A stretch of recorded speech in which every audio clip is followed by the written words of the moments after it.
decía que un espacio europeo, del que vamos a hablar ahora, que se había ido formando, al menos intelectualmente, por parte de algunos autores, algunos pensadores, que trataban de crear una Unión Europea. Esa Unión Europea, de alguna forma, se puede considerar que Roma fue la primera Unión Europea. Roma es capaz de articular todo un territorio que llega a comprender en el siglo segundo de nuestra era, llega a comprender territorios que hoy se llaman Bulgaria, en torno al Cáucaso, pero también en torno al Asia Menor.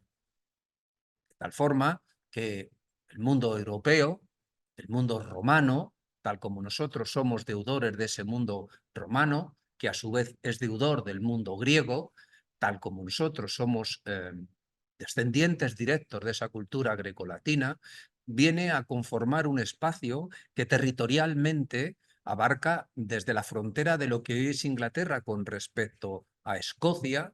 Ahí estuvo el muro de Adriano, pero que llegó, como antes he dicho, hasta el Rin, separando el mundo latino del mundo germano, pero que llegó por el Danubio a integrar lo que hoy es Rumanía, precisamente toma su nombre de Roma, Rumanía, que la conquista Trajano, y que llega a integrar el Cáucaso y toda la zona de Anatolia. Por tanto, ese es un mundo que tiene una cultura singular, propia, específica.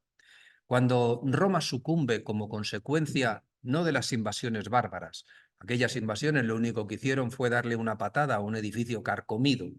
Roma, la Roma de Occidente, la Roma occidental, la Roma que nosotros identificamos más próxima a nosotros, no la que luego, la de Oriente que transformaremos o se transformará en Bizancio, esa Roma, como digo, era un edificio ya carcomido por sus propias divisiones internas. Pero aquellos pueblos que invaden Roma, el mundo romano, el imperio romano, se transmutan también en gentes de aquella cultura. Los visigodos, por ejemplo, son de los bárbaros los más romanizados. El resto de los pueblos tratan de integrarse dentro de esa cultura ahormadora, pero ya políticamente el resultado es otro. Hay un intento por parte de la Iglesia de sustituir a aquel emperador romano, primero con Carlomagno, al que le separan decididamente Occidente de Oriente, y cuando los epígonos de Carlomagno, de hecho su propio hijo Ludovico Pío, estamos hablando del segunda mitad del siglo IX de nuestra era, no tiene la fortaleza de su padre, ya el papado es capaz de ir ahormando en torno a ese papado una idea de sacro imperio romano, que es el título que va a recibir Carlomagno. Cuando los carolingios eh, tengan ya poco recorrido, sean sustituidos por los otónidas, se añadirá lo de Sacro Imperio Romano Germánico. Eso va a llegar como concepto hasta Carlos V. Luego va a seguir existiendo el título de emperador, pero realmente no tiene nada que ver con ese mundo del que estoy hablando. Quiere decirse que quedó en el subconsciente de todos los europeos ilustrados que hubo un tiempo en que hubo una Europa unida. Por eso, la primera parte la he titulado Utopía soñada y vamos a aludir a varios autores, empezamos en el siglo XVIII, que hablaron de Europa unida, de una Europa que estando unida sería capaz de mantener su fortaleza y sobre todo la paz. Porque, ya lo veréis, dependiendo del autor, lo vamos a citar a continuación, verá la solución de una forma o de otra, pero lo cierto es que todos buscan una unión que ahorme, que integre y que evite las guerras. Por tanto, esos autores precursores han soñado una Europa unida. pero habrá que esperar a mediados del siglo XX para llegar a hacer esa Europa. Esa Europa es fruto de la concordia tras la debacle de la Segunda Guerra Mundial de las dos grandes potencias decimonónicas y parte del 20, Francia y Alemania, que han pugnado por imponerse la una sobre la otra. Por eso Schuman y por eso Adenauer. Schuman fue el ministro de Asuntos Exteriores francés. Y en ese epígrafe que he llamado La unidad lograda, se empiezan a sentar los primeros pasos para ir construyendo una Europa unida. En un primer momento, como vais a ver, y ahí está referenciado, la CECA, el Tratado de Roma, fundamentalmente es un concepto más económico que político. Es una unión aduanera, es un mercado común. Nosotros lo hemos conocido con ese título, mercado común. Pero progresivamente hay un proceso de construcción de un espacio político que vaya dotando de entidad, incluso jurídica. Veremos que va a fracasar en ese proyecto de Constitución Europea, va a fracasar. Esperemos que se pueda volver a poner en práctica, pero hubo que pararlo porque dos países en el referéndum votaron en contra, que fueron Francia y Países Bajos. Bien, fijaros qué recorrido desde los 50 hasta el Tratado de Niza del 2001, que es al que me estoy refiriendo, aludiendo a esa fracasada Constitución Europea. En 50 años se pasó de un concepto de economía, mercado común, unión aduanera, a un concepto de titularidad jurídica, con la idea de construir una constitución que ahormara y que diera entidad jurídica mediante un contrato social a todos los europeos dentro de la Unión Europea. Hablaremos, porque se conoce mal el gran público, y es algo que habría que recriminar a la Unión Europea, explica mal cómo son las distintas instituciones que dirigen la Unión, y veréis cómo vamos a entenderlo con 4 pinceladas, y por supuesto ese anhelo de España por integrarse en Europa que tanto se nos negó en tanto que hubo una dictadura y que no se pudo lograr hasta que no estuvimos en un momento de comparación política en tanto que democracia con el resto de los países, democracias occidentales parlamentarias que integraban Europa.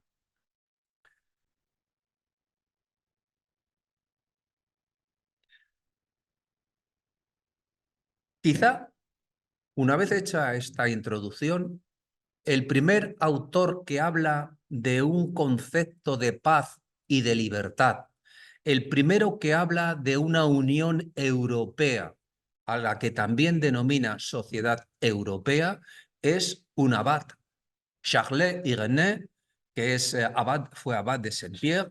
Fijaros que es contemporáneo con un Luis XIV de Francia y con un Luis XV. Es decir, cubre prácticamente un siglo entre mediados del XVII y mediados del XVIII. En 1717 escribe el proyecto de paz perpetua. Lo que él dice es que hay que crear esa Unión Europea. ¿Cómo? Él dice que hay 24 estados, ahora los vamos a referir, que deberían formar parte de esa paz perpetua, que estaría regido por un Senado o un Congreso con diversos roles, pero sobre todo que serían asociados, que no federados. El concepto todavía no está maduro para hablar de federación. Los estados, dice él, son sujetos de poder y los monarcas serían las figuras relevantes. Por tanto, de lo que está hablando es de una paz perpetua, pero respetando la articulación de los distintos estados que en ese momento se daban cita. ¿Cuál es el objeto principal de esa unión? Evitar anexiones territoriales. Se garantizarían los límites territoriales y eso sería la garantía de una paz estable. El comercio, dice él, también es fuente de guerras. Leyes justas y equitativas entre Estados serían la garantía de paz y de estabilidad. Me parece que es importante tenerlo presente. No se suele tener en consideración a este abad que sienta las bases, se percata perfectamente de que tanto la anexión territorial, el intento de conquistar territorio en perjuicio de terceros y las guerras comerciales lo que son focos de inestabilidad. Ahí están explicados esos 24 estados que, como veréis, en la época de su momento, él habla de Saboya, luego esa Saboya daría el reino de Cerdeña y a través de los Saboya el Risorgimento en Italia, Baviera, que en este momento no deja de ser un ducado y que se convertiría por acción de Napoleón en un reino, pero fijaros que estamos hablando de Baviera y asociados, Venecia, Génova, es decir, esos 24 estados que eran relevantes en el momento que él escribe.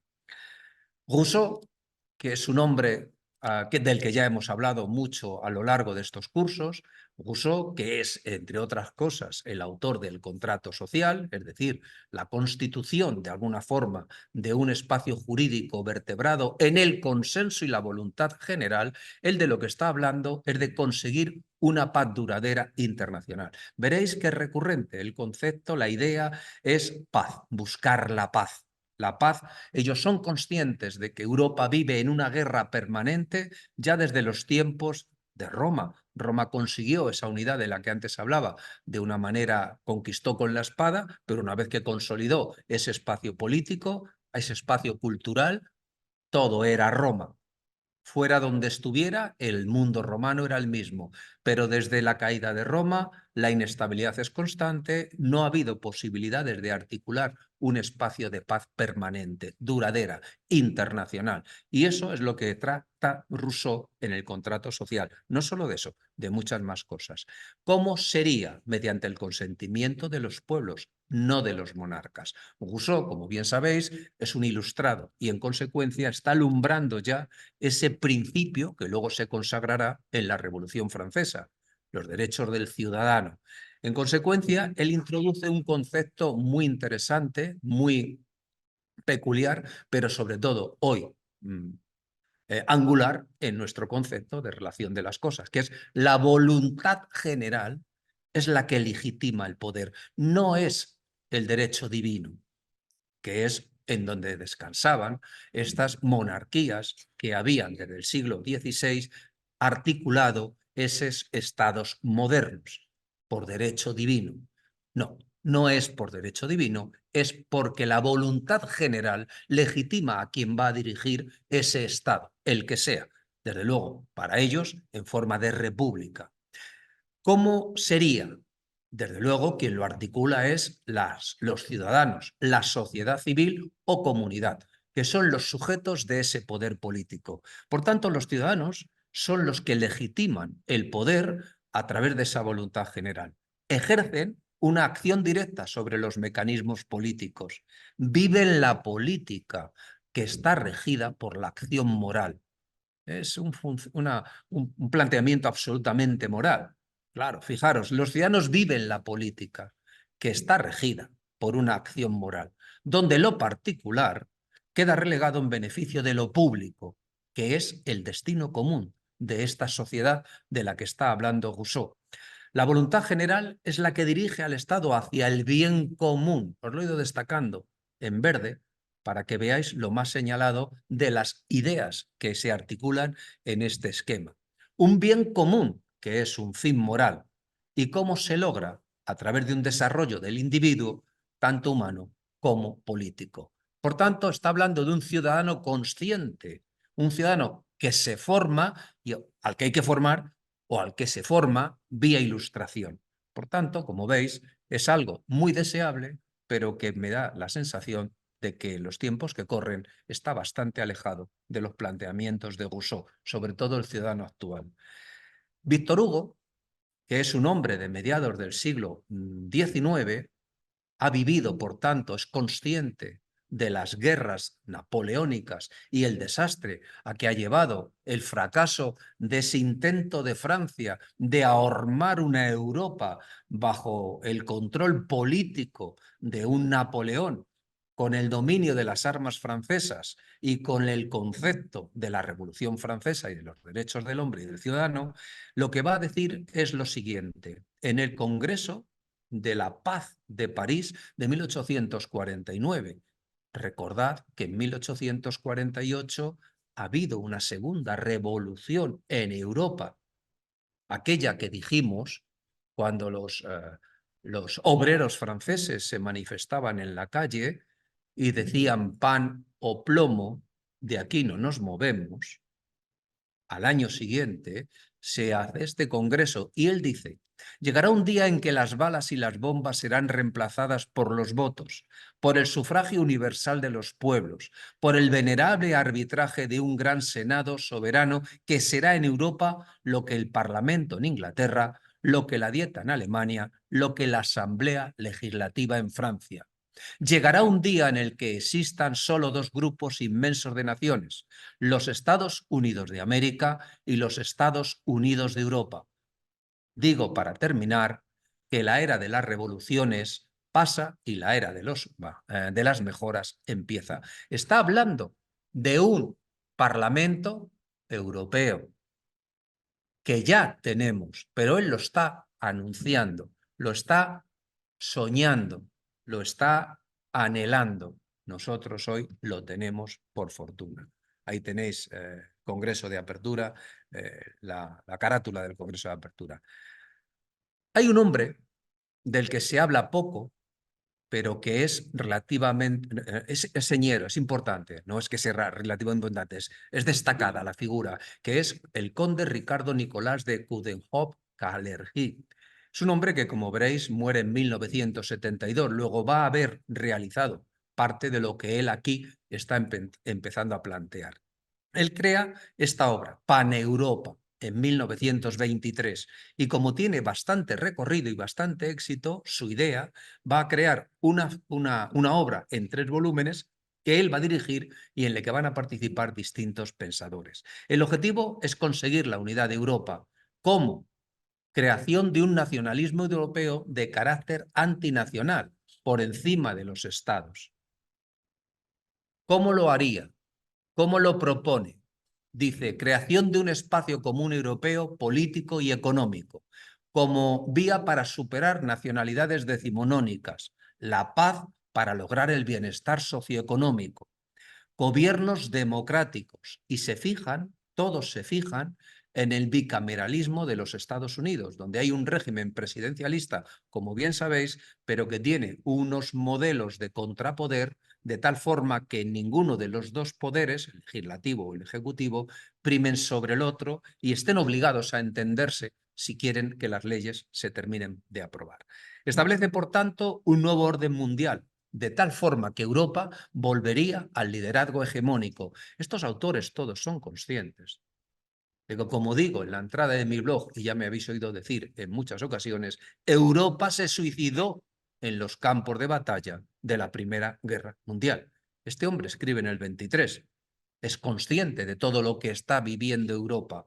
Todavía no se ha aprobado el Plan Dus, el Tratado de Londres de 1924, que reorganiza la deuda alemana después del Tratado de Versalles. Hay un caos en toda la economía europea y eso se traduce en un caos social. ¿De acuerdo? Recordadlo, porque lo hemos explicado en clases precedentes. Él, por tanto, está hablando de crear un movimiento paneuropeo. ¿Cómo? Pues se lleva a cabo un primer congreso paneuropeo en Viena en el 26 y hay distintas creaciones, secciones nacionales a la que se adhieren gente de todo nivel intelectual en la Europa más señalada. He destacado en verde Ortega, que en 1949, en una conferencia en Berlín, ya lo voy adelantando, dirá: soy el decano de la idea de Europa.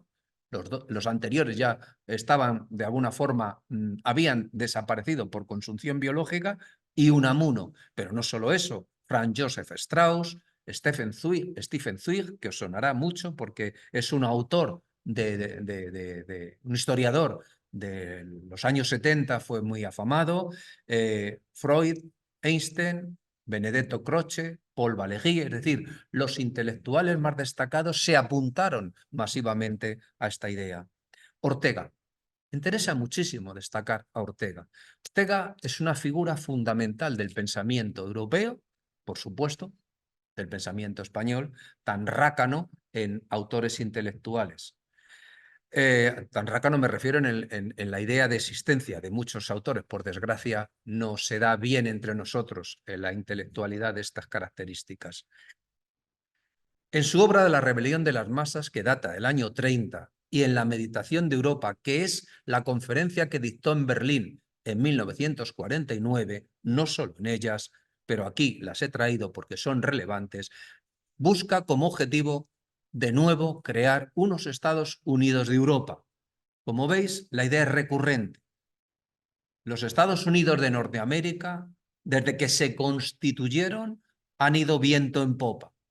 Nosotros, en tanto que naciones decimonónicas, con separaciones geográficas y con culturales, las barreras físicas son más fáciles de derribar que las culturales, no hemos avanzado, al contrario, hemos perdido esa hegemonía, ese papel directriz que tenía Europa. Por tanto, todos se fijan en Europa, en los Estados Unidos, como la solución a los problemas de Europa.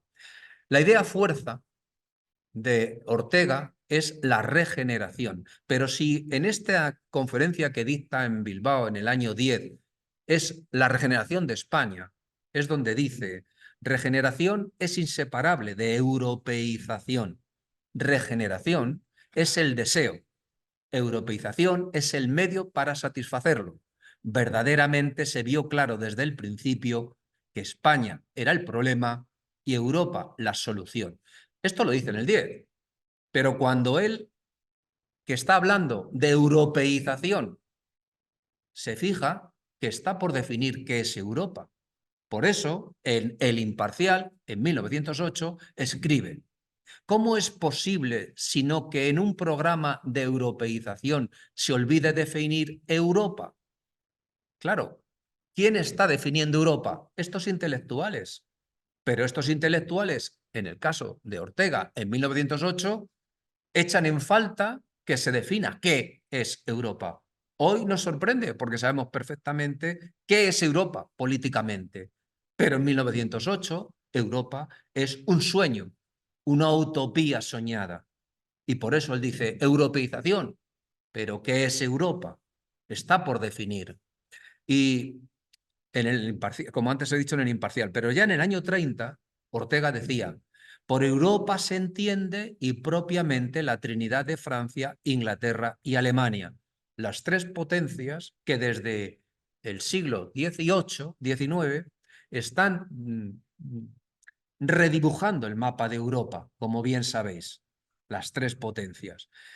Él dice: las tres naciones citadas están en decadencia. Por tanto, hay una desmoralización general, pero él no lo ve como algo negativo, sino como una oportunidad. Están en decadencia, ¿vale? Efectivamente, los nacionalismos, si están en decadencia, permitirán crear pannacionalismos, supranacionalismos, Europa. Por tanto, en la conferencia de Berlín de septiembre del 49, Ortega va a hablar de la meditación de Europa y ahí es donde dirá que ya se está considerando, por lo que ve a su alrededor, un decano de la idea de Europa. Así que ante momentos de confusión y ruina material y moral, la solución es la unidad. Aquí tenéis las obras en las que he citado. Aristide Briand, que fue ministro de Asuntos Exteriores de los años 20-30, Aristide Briand es el ángel de la paz. Dijimos que es aquel personaje, aquella persona que fue superado por su personaje. Aristide Briand es el que se puso de acuerdo con el alemán, el ministro de Asuntos Exteriores alemán, cuyo nombre ahora no recuerdo, para llegar a un entendimiento entre las dos potencias europeas que se habían masacrado en los campos de batalla de la Primera Guerra Mundial y cediendo los unos y los otros de volver a integrar a Alemania, que era una paria después del Tratado de Versalles de 1919, en el conjunto europeo, porque sin Alemania, como sin Francia, como sin España, o como sin Italia, es decir, los grandes países, no se podía construir Europa. Por eso, lo que está diciendo Aristide Briand en esta conferencia, en este discurso en la Sociedad de Naciones del año 29, está hablando de la Unión Federal de Europa. La Unión Federal de Europa. De nuevo, la idea recurrente de esos Estados Unidos, repúblicas federadas. Él lo que pretende es crear un sistema de paz estable. Veis que es recurrente. Hagamos Europa porque eso nos traerá la paz. Son conscientes porque han sufrido en sus carnes el significado de estos conceptos nacionalistas. Y en consecuencia, lo que él pretende es alumbrar una Europa que supere el revanchismo post-Versalles. Por eso, en Francia le criticarán por le llamaban el apóstol de la paz, y por estar superado por el personaje que representaba a los franceses que habían sufrido la derrota durante Napoleón III en 1870 en Sedan, y que además hasta 1918 los alemanes no se retiran de suelo francés en la Primera Guerra Mundial. Es difícil que entiendan que hay que dar una oportunidad a Alemania. Volverá a este tema dentro de unos minutos, cuando se pretenda rearmar Alemania en los años 50, y la Asamblea Francesa lo rechazó de plano. Rearmar Alemania es rearmar en el imaginario colectivo a la bestia. Por tanto, crear un vínculo solidario y colaborativo económico. Fijaros, por tanto, que ya el abad de Saint-Pierre estaba hablando de economía, leyes justas y de espacio territorial definido y no discutido. Como veis, el tema, pasan los años, pero las bases ideológicas de cómo se desestabilizan las naciones o los territorios o los estados es siempre el mismo: territorio y bases socioeconómicas. Él pretende, mejor dicho, se creó una oficina no gubernamental de una nacionalidad europea. Ya hay un intento de crear un paneuropeísmo a la hora de articular un concepto de nacionalidad europea. Todavía esa idea no ha prevalecido. La ciudadanía europea sí, pero todavía el concepto de nación europea no. Y ya se están sentando esas ideas. Los problemas es que excluía transferir parcelas de soberanía nacional. Es difícil, pero no le podemos pedir ni a Aristide Briand ni a la sociedad de su época que cedan soberanía a los estados en beneficio de un ente supranacional. Todavía está costando mucho. La propia Constitución abortada de la Unión Europea del 2001 es una ratificación de lo que está costando establecer con firmeza esta idea. Por tanto, como dice Ripoll, todavía era temprano para Europa. Hay un hecho curioso que no es muy conocido, y es un intento de unión anglo-francesa llevada a cabo el día 16 de junio de 1940. En mayo los alemanes han invadido Francia y está a punto de capitular. Y en ese momento, por parte de Jean Monnet, se presenta a los británicos una idea de unión franco-británica, donde se diera la unión indisoluble de las dos naciones. El método sería unirlas para defender la libertad. Lo que sucede es que el contexto es que Francia va a firmar el armisticio el 22, es decir, solo 6 días antes. Este documento que tenéis ahí representado sienta las bases de una unión entre dos naciones antagónicas hasta no hacía tanto. ¿Cómo se haría? Se haría mediante la fusión de ambas naciones, creando una ciudadanía común, una moneda única. Los dos gobiernos se fundirían en uno solo. Ambos parlamentos pasarían a ser uno, dividido en dos mitades por igual. Se haría una constitución con unos nuevos órganos, militar, exteriores, economía. Ambos ejércitos se unirían bajo un mando común. A los Estados Unidos se les pedía que facilitaran pertrechos y armamento. En el año 40, Francia está a punto de rendirse y Inglaterra no está mucho mejor. El gobierno francés estuvo dividido. Esto se aprobó por el gobierno de Churchill, pero el gobierno francés estaba dividido y Francia había caído en 3 semanas, decían los contrarios a la firma de esta fusión, unión con Inglaterra. Entre ellos estaba Pétain. Francia había caído en 3 semanas e Inglaterra la retorcería en el cuello como un pollo. Inglaterra sin Francia estaba muerta y no tenía sentido unirse a ella. Por eso Churchill culpa al gabinete francés del rechazo a este proyecto de unión. Como hemos explicado, la Segunda Guerra Mundial va a hacer entender a la fuerza de los hechos, a la fuerza de los millones de muertos, que era preciso llegar a integrar a los europeos en un ente común compartido, en una casa común. Por eso, durante el conflicto se pueden explicar que hay una serie de movimientos que surgen en la Europa ocupada. Pero estos movimientos lo que están es pretendiendo crear una casa común. Por eso en Ginebra hay un manifiesto de las resistencias europeas. ¿Cuál es la propuesta de todos estos intelectuales que están abogando por esa casa común? Una unión federal de los pueblos de Europa. Y no es casual que sea en Ginebra, por 2 razones. Por 2 razones fundamentales. Primero, porque es un territorio neutral. Vive al margen de la guerra, pero rodeada de frentes de guerra. Pero sobre todo, porque desde la Edad Media, Suiza es una confederación de estados. Y como confederación, la Confederación Helvética, lleva el tiempo suficiente como para explicarle a quien quiera entenderlo que puede ser una solución política eficaz.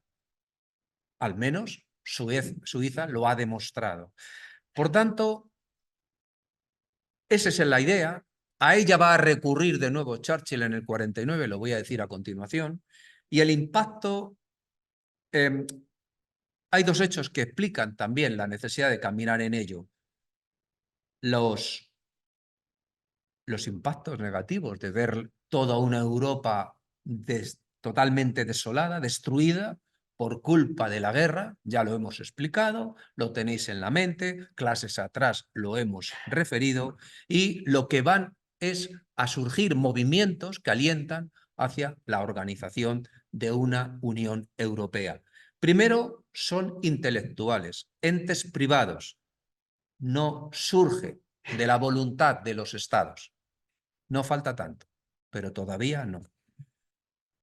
Podemos decir que los impulsos más notorios a todo ello están aquí explicados. En 1946, Churchill, precisamente en Zúrich, en una conferencia que le invitan a dar, habla de la creación de unos Estados Unidos de Europa y refiere como modelo y ejemplo a Suiza de nuevo a Suiza.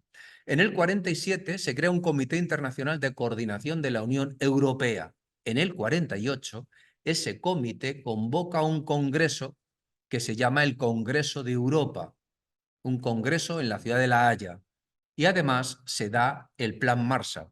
Ese Plan Marshall que dice que que hay que crear una unión para poder hacer llegar la ayuda de una manera más eficaz.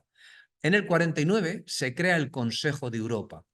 Explicaremos luego, al hablar de las instituciones, que el Consejo de Europa sería una suerte de Senado. No nos adelantemos, pero para que vaya en vuestra cabeza calando ese concepto de democracia liberal, las estructuras del Estado de una democracia liberal y parlamentaria. Todos están conformes en la construcción de una unidad europea que supere el marco de las naciones, pero difieren en la forma. Están los unionistas. Ellos son los que no les gusta que los estados pierdan soberanía. Por tanto, el Estado sigue siendo preeminente. Hagamos algo por encima de los estados, pero sin perder la esencia de ser Estado. En cambio, los federalistas, que son los que están dentro de ese movimiento paneuropeo explicado, los federalistas opinan que lo que hay que hacer es ir a construir un Estado tipo Estados Unidos, donde haya valores e identidades compartidas y que supere las barreras nacionales. Ese conflicto de intereses va a articular una solución híbrida. Esa solución híbrida es que se acepta el principio de supranacionalidad, pero no el Estado federal europeo. Y todavía estamos en ello. Todavía seguimos en ello, donde los estados siguen teniendo suficiente fuerza como para tratar de retardar acuerdos que se toman en el Parlamento Europeo o que incluso la propia Comisión propone. El procedimiento regulatorio está ahí explicado, pero fundamentalmente lo que tienen claro todos son conscientes de que hay un gran problema en el conflicto europeo. Hay un marco general, que es la rivalidad en Europa entre Francia y Alemania.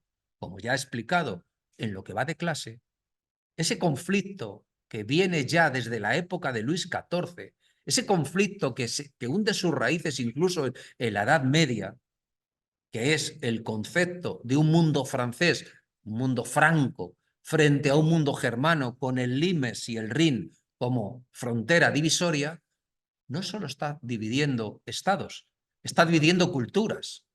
Está dividiendo culturas. Y el marco particular es el problema no resuelto de Alsacia y Lorena. Ese problema que, según quien ganase la guerra en el conflicto entre Francia y Alemania, se integraban Lorena o Alsacia en su beneficio. Eso subyace detrás de toda esta problemática. Por tanto, concluyen que no habrá integración política si primero no hay una unión económica. Por esa razón, y ahondando en lo que antes he dicho, que el Plan Marshall exigía una coordinación de las economías europeas, evidentemente se va a crear en el año 48 lo que hoy llamamos la OCDE, la Organización para el Desarrollo Económico, Organización de Cooperación para el Desarrollo Económico. Se aprobaba una unión aduanera importante por las referencias anteriores a las que ahora aludiré. Una zona de libre comercio. Se abandonó el bilateralismo en beneficio del multilateralismo y nacía la Unión Europea de Pagos en 1950 y se progresaba hacia la liberalización de los intercambios. Nada que ver con lo que pasó tras la Primera Guerra Mundial, que los estados se cerraron para defender sus mercados y no hubo intercambios comerciales. Recordad que ya lo hemos comentado. En consecuencia, de lo que se está hablando es de un avance en materia económica. Lo político, los derechos civiles, vendrán después. Cuando toque, cuando llegue. De momento vamos a articular un espacio común, un mercado común, que es como nosotros lo hemos conocido y llamado y al que anhelábamos incorporarnos. Así que, si recordáis, lo primero que hizo el mundo alemán de los segundos 2/3 del siglo XIX no fue crear un Estado, el Segundo Reich, bajo la dirección de Prusia. Lo primero que creó fue un mercado común, el Zollverein. Lo hemos explicado el curso pasado, simplemente lo recuerdo. A través del Zollverein se creó un mercado común alemán, germano, una unión aduanera. De alguna forma también, si me permitís, retrocedemos a la España borbónica. Con el triunfo de las armas de los Borbones en la Guerra de Sucesión, se integra toda España en un solo mercado. sin fronteras interiores, sin aduanas interiores. La Corona de Castilla ya no tendría aduanas con la Corona de Aragón. Las aduanas se han llevado a las fronteras terrestres actuales. Es decir, se crea un mercado común. Esto es lo que está en el germen de este principio. La Guerra Fría ayudó y no poco. Y en 1948, en Bruselas, se firma el tratado entre el Benelux, Bélgica, Nederland y Luxemburgo, más Francia y Gran Bretaña, y en el 48 en Washington nace la OTAN. Y eso nos lleva ya a hablar de esos dos padres de la Europa actual, a los que se le tienen como tales padres, pero que no lo son, en la medida en que tiene unos precursores que he explicado, que son Robert Schuman, ministro de Asuntos Exteriores de Francia, y Konrad Adenauer, el canciller alemán, que era demócrata cristiano. Lo que hacen es concertarse para evitar conflictos en torno a esos recursos que anhelaban los unos y los otros, dependiendo de quién ganase a quién, de Alsacia, de la zona del Ruhr. Y por tanto, esa riqueza económica en la forma de carbón y acero, en lugar de pugnar por ella, someterlo a una supervisión internacional e independiente de Francia y de Alemania. En 1951 nace la CECA, que es precisamente la Comunidad Europea del Carbón y del Acero. Como estáis viendo, son pasos en una unidad económica, articular un mercado común. Estamos hablando fundamentalmente de un proceso de integración fundamentado en la economía. Los derechos políticos, reitero, están por llegar, están por hacerse, tardarán quizá 30 años con respecto a esta fecha, pero llegarán. Pero como se han percatado, primero asentemos las bases de la paz económica, creemos riqueza y paso a paso, poco a poco, llegaremos a una unión política. En el 54, el primer ministro francés, Pleven, propone crear la Comunidad Europea de Defensa. Naturalmente, eso pasaba porque había que remilitarizar a Alemania, a la República Federal de Alemania. Por supuesto, como antes he dicho, eso era armar a la bestia para los franceses. Y obviamente no lo autorizaron y en consecuencia esa idea fracasó. Así que había que crear como única posibilidad de no truncarse un mercado compartido. Por esa razón, en 1955 en Mesina, los que firman la CECA, Comunidad Económica del Carbón y del Acero, van a crear dos organismos supranacionales que son importantes. La Comunidad Económica Europea, mediante dos secuencias, dos fases, una unión aduanera y un mercado común. Reitero para que quede claro, un mercado común, una unión aduanera, pero siguen existiendo los estados. Pero progresivamente se va caminando hacia el desmontaje de toda la articulación legislativa en pro a un espacio común económico compartido. Por eso ya en el 57 en Roma se firma el tratado que da nacimiento a la Comunidad Económica Europea, lo que conocíamos como el mercado común. Se crea un Parlamento Europeo formado por miembros designados por los parlamentos nacionales. Todavía no hay sufragio universal. El 9 de junio tendremos que votar ese Parlamento Europeo. Tened presente la fecha porque es fundamental votar a ese Parlamento Europeo, como luego voy a explicar, por la legislación que ya produce y que nos afecta directamente. Pero en este momento es simplemente la delegación de una serie de miembros de los parlamentos nacionales que están dentro de ese. No, es, por tanto, una delegación indirecta, una selección indirecta. Un tribunal de justicia para interpretar los tratados comerciales y una libre circulación de mercancías y la eliminación de aduanas. Una política común en agricultura, en transporte, en comercio y en energía. Así que eso va a hacer que la CE se convierta en la zona principal comercial más importante del mundo. Pero eso tiene problemas. No se puede pretender desarticular lo que se ha ido construyendo durante siglos, pero sobre todo en la figura de un personaje como el general de Gaulle.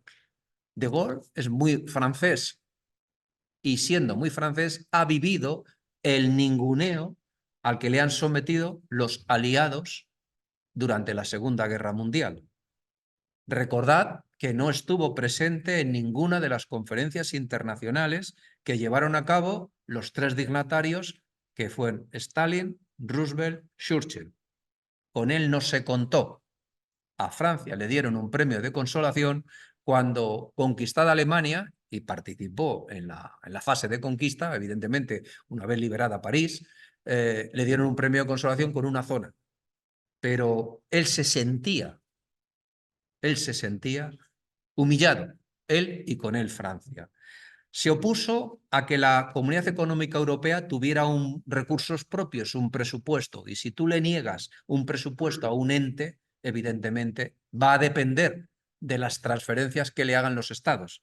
No tendrá vida propia. Es como al paciente al que le tienes sujeto a una botella de oxígeno y tú regulas el oxígeno que le llega.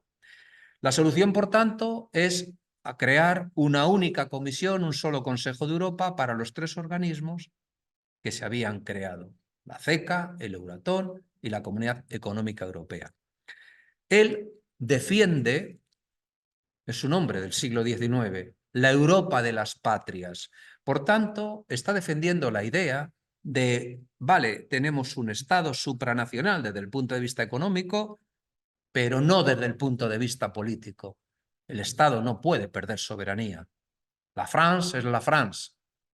Y, entre otras cosas, él va a sacar a Francia de la OTAN. Y hoy sigue Francia fuera de la OTAN, aunque está integrada dentro de la estructura militar.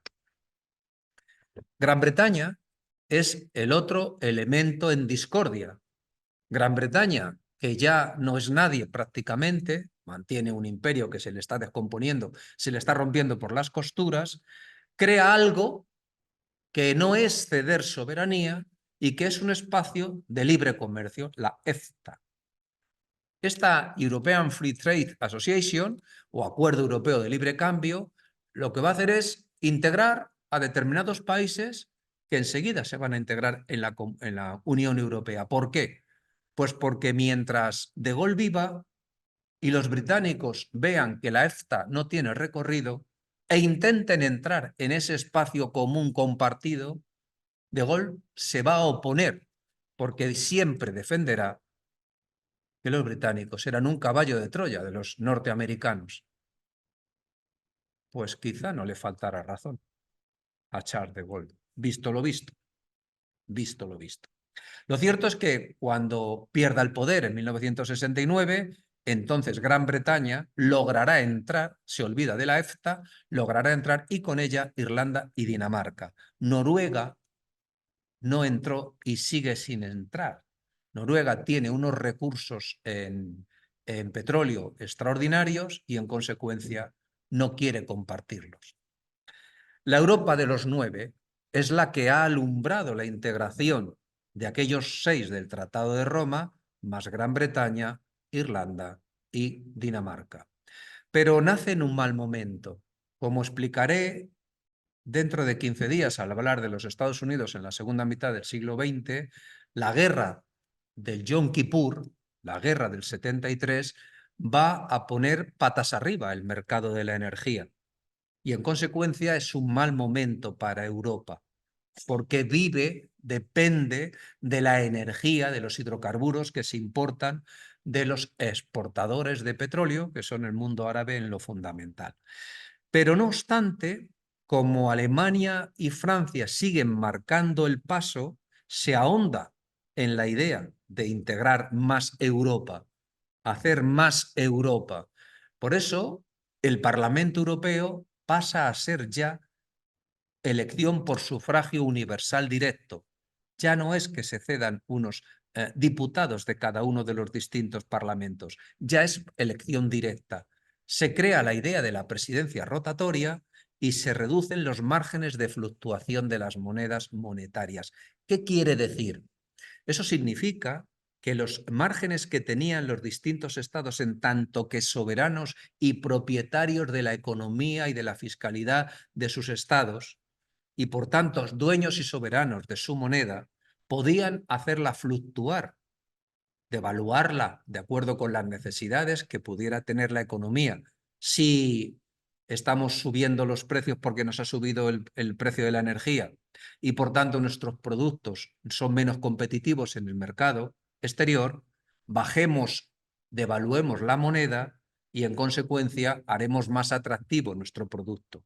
Evidentemente vas a vender más, pero estás empobreciendo a tu mercado interior, a tu sociedad. En este momento, no lo vais a recordar quizá, pero existe una moneda de cuenta porque todos estos estados que integran, en este caso los 9, están contabilizando en sus monedas, pero tienen una moneda no real, pero una moneda de cuenta. El ECU, os sonará quizá, el ECU. Ese ECU no existía como tal, no era una moneda física, no es como el euro ahora, pero ya era una unidad de cuenta común a todos los Estados miembros. Y con ese ECU se contabilizaba y con ese ECU se aprobaban proyectos transnacionales europeos. Se van a introducir novedades como la cooperación de la política europea, pero sobre todo por lo que nos atañe a nosotros y nos atañe en este momento positivamente y en la ampliación a los 27 negativamente, y lo explicaré en su momento, los fondos FEDER. Esos fondos FEDER que tanto y tan bien han hecho a los países menos desarrollados, que gracias a esta financiación europea pudimos entonces desdoblar las nacionales y convertirlas en autovías. Pero no solo eso, no solo eso.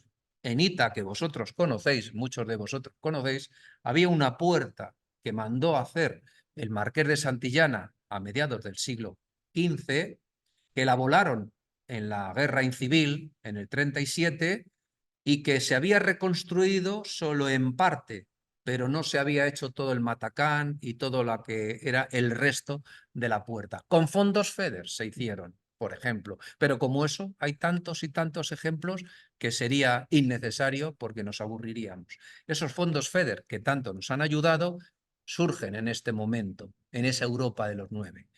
Este tratado de Fontainebleau es fundamental, como será el de Maastricht, como será el de Niza. No voy a entretenerme en los detalles, os pasaré el vídeo con las diapositivas. Quiero destacar lo siguiente. En ese Tratado de Fontainebleau del año 84 se acuerda que hay que iniciar ya negociaciones firmes con España y con Portugal, pero vamos a hablar de lo que nos atañe, para la entrada en la Unión Europea, porque ya sí se dan las circunstancias de ser una democracia liberal parlamentaria. En ese momento, que entraran países como Portugal y España, Grecia también lo había hecho en el 81, iban a ser receptores netos de los fondos FEDER. ¿Quiénes ponen los fondos FEDER? Los que tienen, se establece una media de riqueza dentro de la Unión Europea, quien está por encima, los países que están por encima, son contribuyentes netos.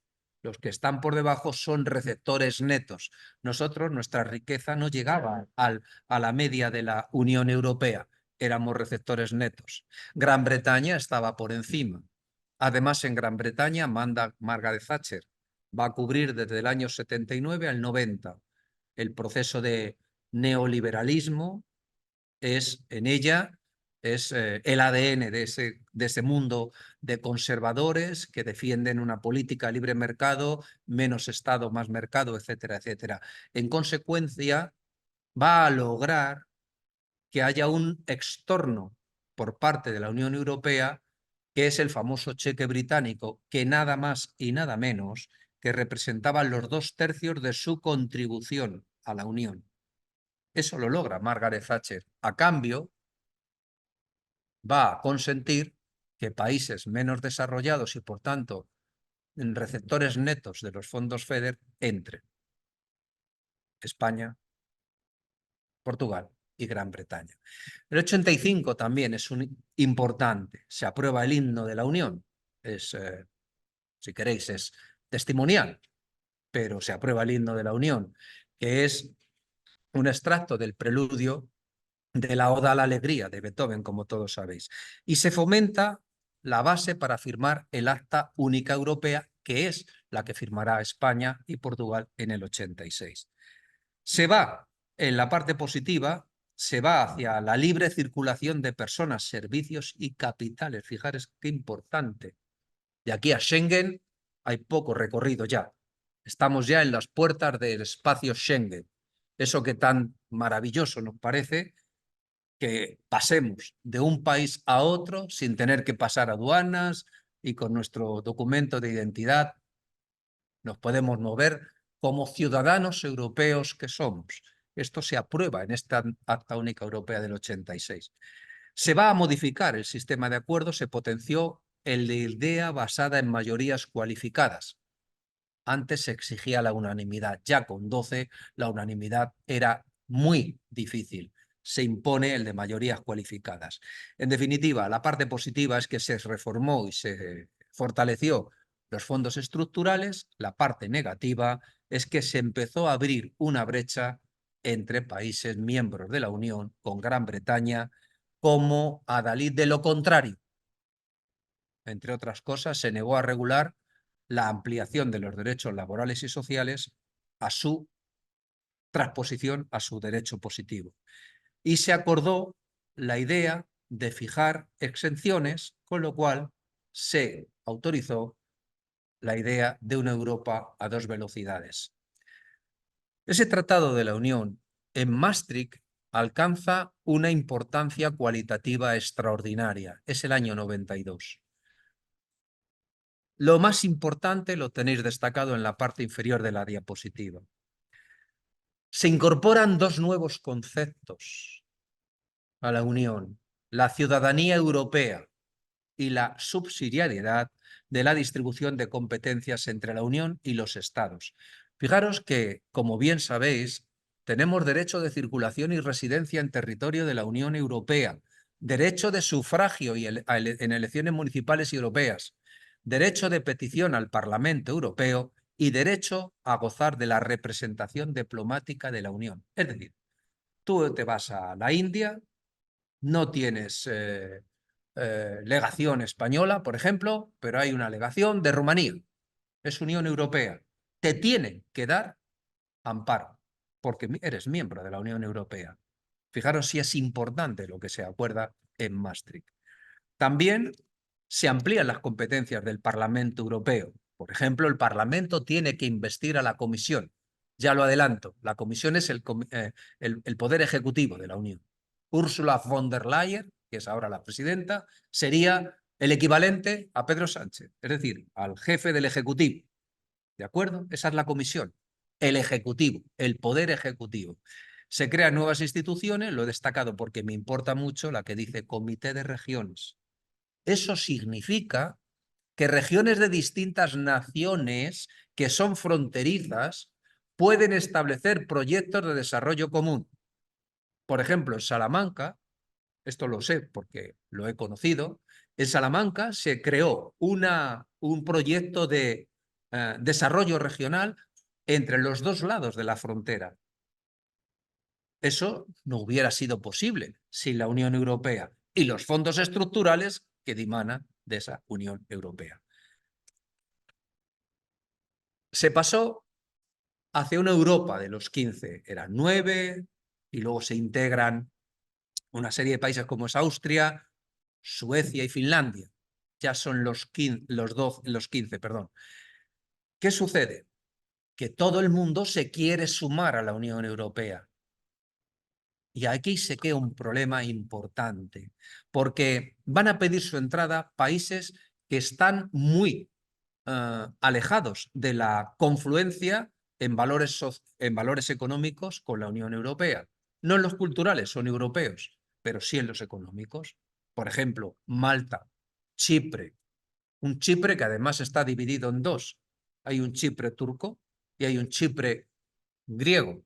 Chipre, los países de toda la Europa central que acaban de salir del comunismo, del bloque soviético, y los países de la Europa oriental. Es, por tanto, un reto importante, puesto que habla de heterogeneidad política y económica.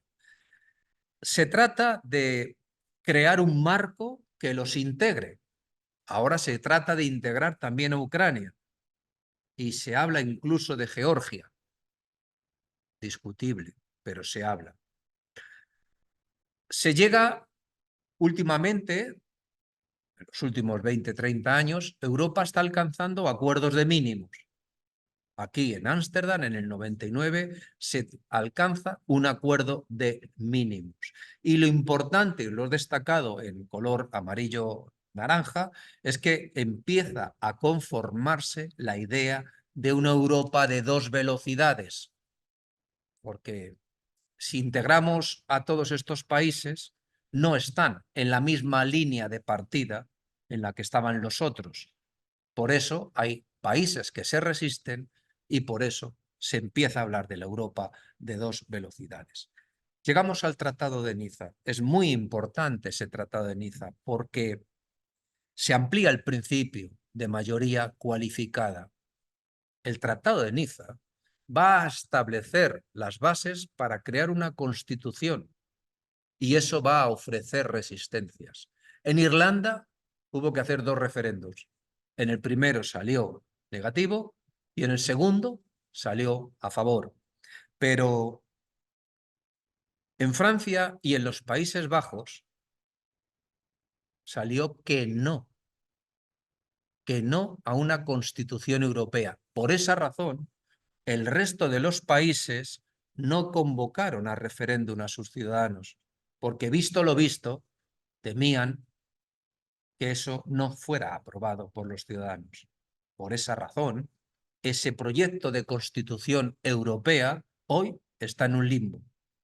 Posiblemente no esté olvidado, pero está en un limbo. Y se va a tratar de encontrar la solución para que se integren países como las repúblicas bálticas, Estonia, Letonia, Lituania, Polonia, la República Checa, Eslovaquia, Hungría, Eslovenia, Malta, Chipre y en el 2007 Rumanía y Bulgaria. El Tratado de Lisboa, este Tratado de Lisboa es importante porque de todo lo que aquí está referenciado, es el que por primera vez considerará la posibilidad de la salida de un Estado de la Unión Europea. No se os escapa que los británicos se fueron hace 4 años, 5 años, en el 2019, después de muchas historias en un referéndum que solo votó a favor un 51,9% y que por referencias leídas, los que perdieron ese referéndum lamentan la pérdida del espacio común que fue Europa. Muy brevemente, porque os pasaré las diapositivas, explicaros qué son las instituciones europeas, de las que todos los días la prensa nos habla, pero que quizá no sepamos ponerle en su contexto dentro del espacio común de las instituciones europeas. Como antes he dicho, la Comisión es el poder ejecutivo. Para entendernos, es el gobierno. Está integrado por en este caso es una mujer, una presidenta, Ursula von der Leyen, y por unos ministros que se llaman comisarios. Pero para que lo entendemos todos mejor, Ursula von der Leyen y los comisarios serían el poder ejecutivo, los que toman, los que llevan las riendas, los que son los encargados de desarrollar lo que aprueba el Parlamento Europeo, lo que aprueba el Consejo de Europa y lo que aprueba el propio eh, Comisión Europea, que es presentada al Parlamento. Es decir, es un gobierno. El gobierno aprueba un decreto ley, pero tiene que ser sancionado por las Cortes. Ellos tienen dos refrendos, el Parlamento y el Consejo de Europa. El Parlamento es el poder legislativo. Sería una suerte de cámara baja. Una cámara baja, el Congreso de los Diputados, el Senado sería la cámara alta, ¿de acuerdo? Por tanto, ese Parlamento, que es al que estamos convocados a votar el 9 de junio, es elegido por sufragio universal. Consta de 736 diputados, en proporción a la población de los estados. Alemania, Francia, Italia, España y Polonia ocupan una posición intermedia. Controla el resto de las instituciones de la Unión Europea, en particular la Comisión. Es decir, interpela a la Comisión. Tiene como función lo que hace la oposición en el Congreso, preguntas al gobierno. Dígame qué ha pasado con este caso, etcétera, etcétera. Eso es lo que hace el Parlamento con respecto a la Comisión, que, como he dicho, es el poder ejecutivo. Controla el trabajo de los comisarios, como antes he dicho, vía preguntas, aprueba el presupuesto de la Unión, algo que De Gaulle, como ya expliqué, no quiso ni oír hablar, no le dio oxígeno. La Unión Europea tiene un presupuesto que tiene que ser aprobada por el Parlamento. Y tiene codecisión junto con el Consejo de Europa. ¿Y eso qué es? El Consejo de Europa, para yo explicarme y que vosotros me entendáis mejor, sería el equivalente a una Cámara Alta o Senado. Está integrado por todos los jefes de Estado. Oímos que cada 6 meses hay un Consejo de Europa en Bruselas y ahí aparecen todos los jefes de Estado o de gobierno. Macron es jefe de Estado por Francia, Pedro Sánchez es jefe de gobierno por España. Es decir, jefes de Estado más jefes de gobierno están allí, dependiendo de lo que cada uno de los países tenga como elemento director en su poder ejecutivo. Si solo se reúnen los ministros, se llama Consejo de Ministros. Por ejemplo, se reúnen para hablar de seguridad. Se reúnen los ministros de Interior. Se llama Consejo de Ministros.